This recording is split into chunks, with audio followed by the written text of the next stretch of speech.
Magandang araw po, welcome po sa aking channel, Lug9 TV. Patalas sa 10, meron po ba kayong mga properties na napapabayaan or non-performing assets?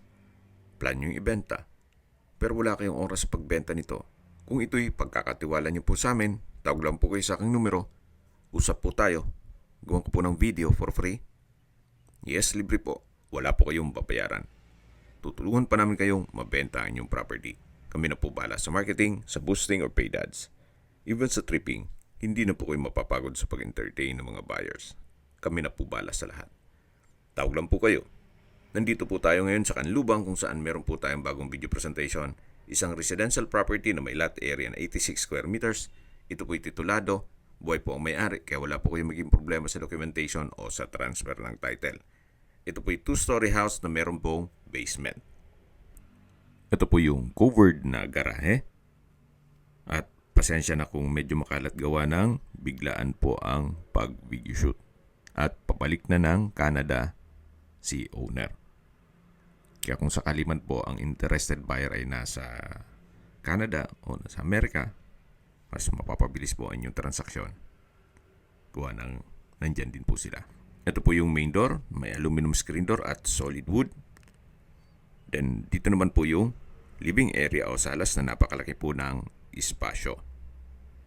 Naka-tile flooring, maayos din po ang pagkapintura. Meron din pong center lamp. Maayos din po itong ceiling. At dito naman po yung dining area at kitchen. May dalawang steps na hagdan. So sa espasyo, malaki naman po. Maayos din po ang ceiling at pintura ng walls. Then, ito naman po yung tiled kitchen countertop na may double stainless sink with faucet.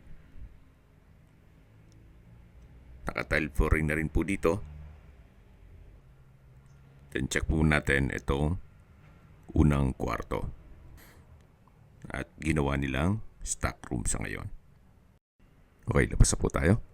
At check natin yung ibang parte nitong bahay. So ito po yung unang kwarto. At balik ulit tayo dito sa may dining area. At yung kitchen. Yan po yung hagdan. Mamaya po akyat tayo dyan. At dito naman po yung common toilet and bath. Na may PVC door.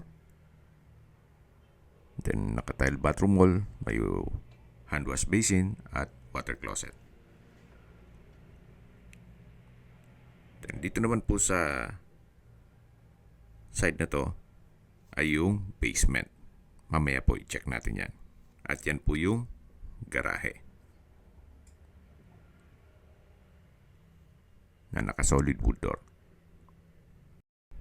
Check po natin yan mamaya. Balik po ulit tayo dito sa kitchen, yung dining, then matatanaw natin yung unang kwarto at yung living area na napakalaki po ng espasyo.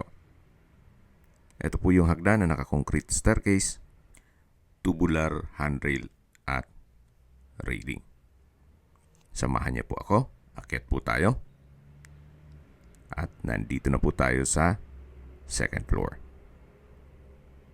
Yan po yung access door papunta sa balkonahe. At ito naman po yung pangalawang kwarto. Then dito naman po yung family area. Ito po ay high ceiling. At napakalaki po ng espasyo. So maganda rin po itong paupahan ninyo. Gawa ng marami pong mga factory dito sa area. At marami pong mga tao. Malapit po din sa lahat ng mga business establishments. Ito po yung unang kwarto na nadaanan natin kanina. Mula nung pag-akyat natin sa hagdan. Naka-solid wood door.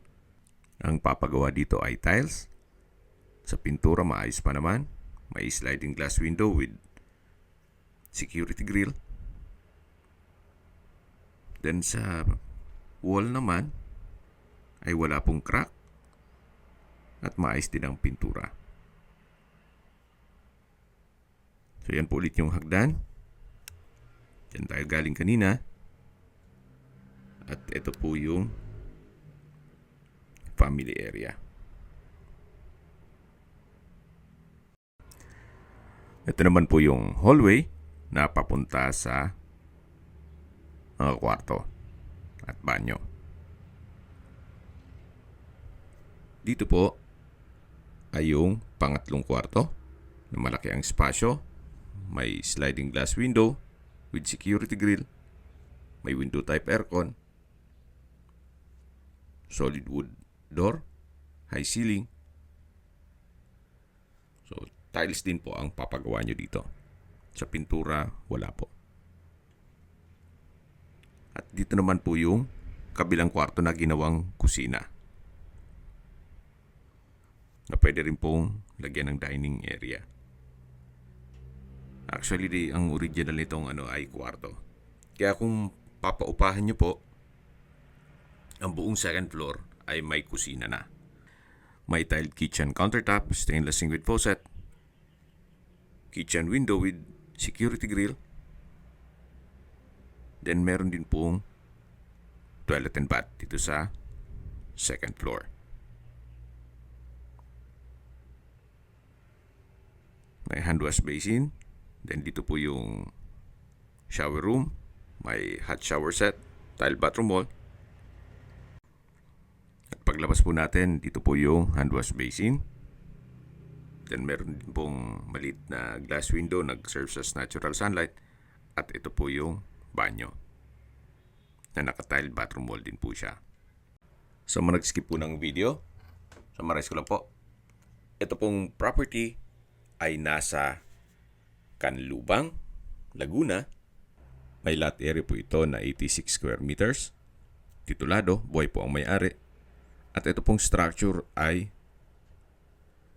3-story na kung saan meron pong roof deck, basement, balkonahe, at meron pong 4 na kwarto. Mula po sa main road, ito po'y inner lot. Kaya please manage your expectation once na mag-set ng tripping.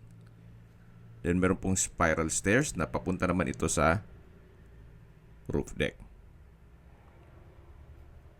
Na pwede po itong lagyan ng another room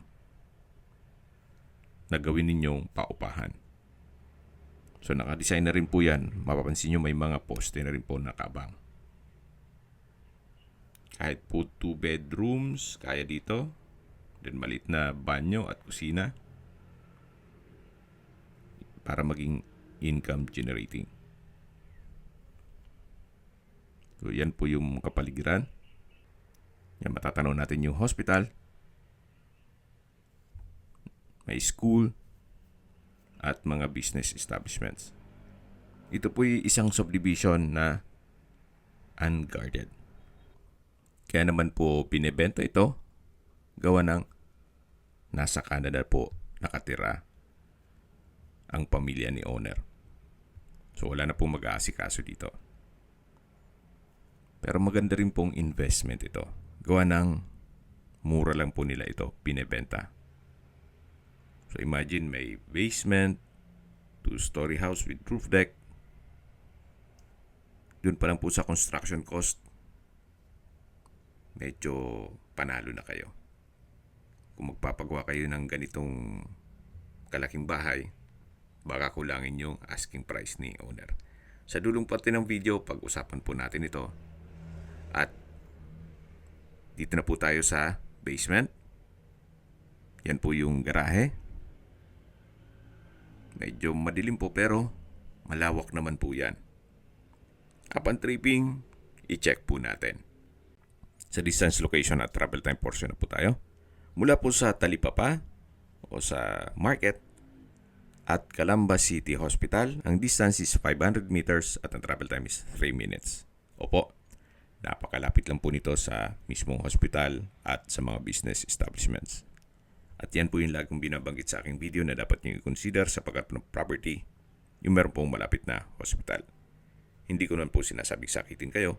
Yan naman po for emergency purpose lang naman. At mula naman po sa Carmel Ray Industrial Park. Ang distance is 2.2 kilometers at ang travel time is 8 minutes. Mula naman po sa iMall Canlubang, Merhelp Christian College, Camp Vicente Lim, Global Care Medical Center.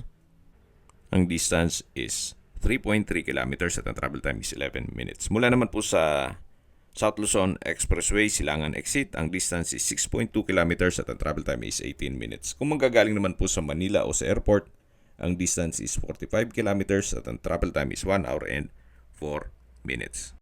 Okay, sa presyo na po tayo. Binibenta po ito ni owner sa halagang 3.9 million pesos net.